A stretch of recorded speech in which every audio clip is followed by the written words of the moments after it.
This is not important. This is absolutely critical. We are at the right moment in time, at the right place to advance in the direction that we need globally. I think that we all acknowledge that this is the critical moment to act. This is the motto of this COP, that we need to act. We need to act fast and we need to act together. So I'm very confident that we'll be able to reach the common goals that we want and to raise ambition so that we can meet the goal of the 1.5 degree globally. Well, in Portugal, climate transition and energy transition is actually an opportunity. So we have been able to grasp those opportunities and transform them into investment and into jobs. So in our case, we have anticipated our net zero goal to 2045, and we already are aiming at an 80% incorporation of renewables by 2026. So we are doing a lot, we are moving fast, and we know that in the case of Portugal, we are a very illustrative example that you can decarbonize, that you can increase your security of supply, and at the same time create new investment opportunities and create new jobs. Currently, something like 60%.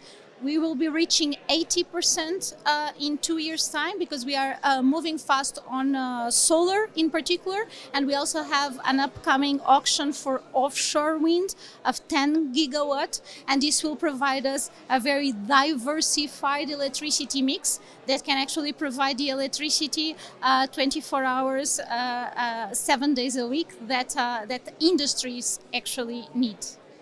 Well, this is a construction, so we will have 80% in 2026, 85% in 2030, and looking at recent experience, what we have been seeing in Portugal is that we can actually anticipate our goals. So 85% globally is already very ambitious, very challenging, but we are working fast to make sure that we have the conditions to increase this even further. As I mentioned to you before, we will aim to be net zero by 2045. We have actually anticipated in 5 years our previous goal. Our Prime Minister was here at this COP to announce that precisely, and we are convinced that other countries would follow and that we will be able to leave this COP with a sense of accomplishment.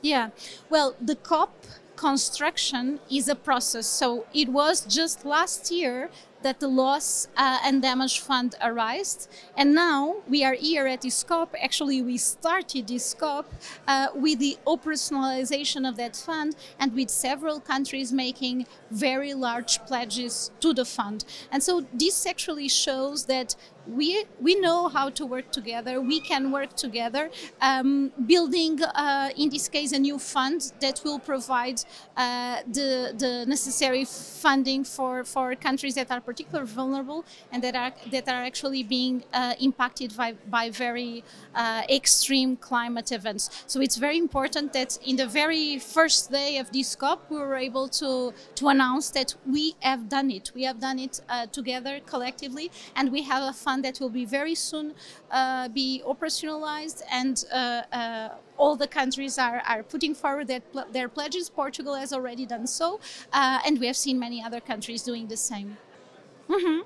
Absolutely. I think that for climate change, for climate transition to happen, we all need to do our share. So this means that large economies, large companies, they also need to come in. They also need to have their net zero pledges, and they also need to actually contribute to our common goals. So it's a shared responsibility.